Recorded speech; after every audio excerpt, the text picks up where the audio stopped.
भारत में रहस्यमयी जगहों की कमी नहीं है ना? लेकिन सोचिए एक ऐसी जगह के बारे में जिसके रहस्य पर किसी कहानीकार ने नहीं, बल्कि खुद भारत सरकार ने मोहर लगाई हो। जी हाँ, हम बात कर रहे हैं भानगढ़ की। तो चलिए, आज पता लगाते हैं कि उस सरकारी चेतावनी के पीछे की असली कहानी आखिर है क्या। देखिए, ये कोई लोकल कहानी या कहावत नहीं है। ये एक ऑफिशियल ऑर्डर है भारतीय पुरातत्व सर्वेक्षण मतलब एएसआई की तरफ से, और ये किले के बाहर एक बोर्ड पे एकदम साफ साफ लिखा हुआ है। और सच कहूं तो यही एक बात भानगढ़ को बाकी सारी भूतहा जगहों से एकदम अलग कर देती है।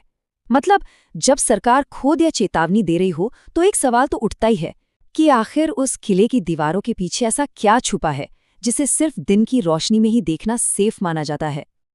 इस नियम के पीछे की सच्चाई को समझने के लिए हमें थोड़ा पीछे जाना होगा, साल 2014 में।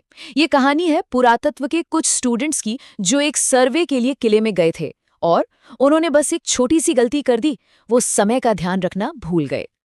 देखिए, उन्हें परमिशन सिर्फ सूरज ढलने तक की थी, लेकिन काम में वो लोग इतने डूब गए कि जब घड़ी पर नजर पड़ी तो शाम के 6:50 हो चुके थे।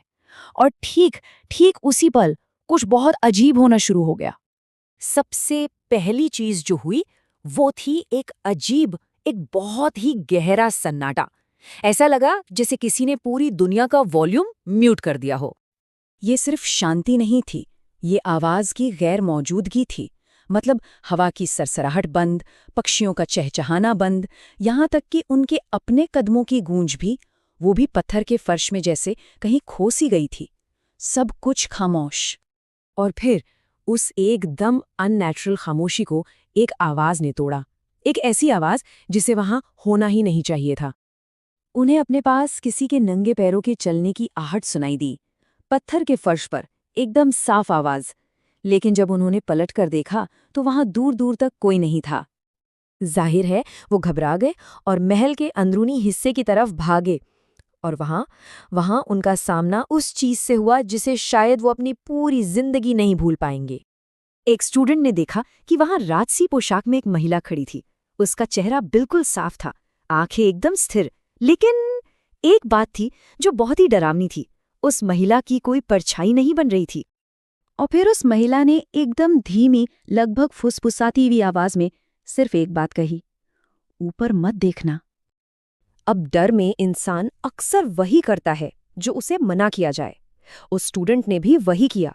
उसने ऊपर देखा और जो देखा वो भयानक था।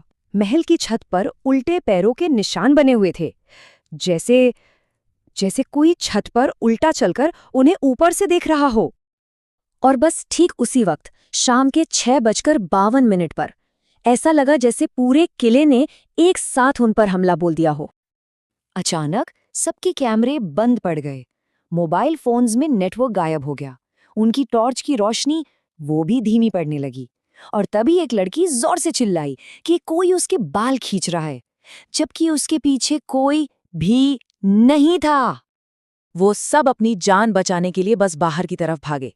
और जैसे ही उन्होंने किले की बाउंड्री पार की, उन्हें अपने पीछे से सैकड़ों आवाजें सुनाई दी। पर वो चीखें नहीं थी, नहीं, वो एक साथ गूंजती हुई हंसी थी। इस घटना ने उन स्टूडेंट्स की जिंदगी हमेशा के लिए बदल दी। लेकिन वहां के लोकल लोगों के लिए ये कोई नई बात नहीं थी। उनका तो मानना है कि भानगढ़ का हर पत्थर एक श्राप की कहानी कहता है। सबसे मशहूर कहानी है राजकुमारी रत्नावती और तांत्रिक सिंघिया की। कहते हैं कि तांत्रिक ने राजकुमारी को पाने के लिए काले जादू का सहारा लिया, लेकिन उसका दांव उल्टा पड़ गया और मरने से पहले उसने श्राप दिया कि भानगढ़ में कोई नहीं बचेगा, सब तबाह हो जाएगा और यहाँ की आत्माएं हमेशा के लिए यहीं कैद होकर रह जाएंगी। लेकिन इन सब में सबसे ज्यादा परेशान करने वाली बात वो थी जो उस घटना के मुख्य गवाह उस स्टूडेंट ने बाद में कही। उसने कहा, जब मैं उस औरत को देख रहा था तो एक पल के लिए मुझे ऐसा लगा कि मैं वही रह जाना चाहता हूं। और शायद इसी एक एहसास में भानगढ़ का असली रहस्य छुपा है। लोकल लोगों का यही मानना है कि वो किला उन श्रापित अधूरी आत्माओं से भरा है, और वो आत्माएं लोगों को डराकर भगाती नहीं हैं। नहीं, वो उन्हें हमेशा के लिए अपने साथ वहीं रोक लेना चाहती हैं। शायद इसीलिए एएसआई का वो नियम सिर्फ एक चेतावनी नहीं है, बल्कि एक सुरक्षा कवच है। क्योंकि भानगढ़ के बारे में एक ही बात कही जाती है कि जो भी सूर्यास्त के बाद वहां ज्यादा देर तक रुक गया, वो फिर कभी लौटकर नहीं आया।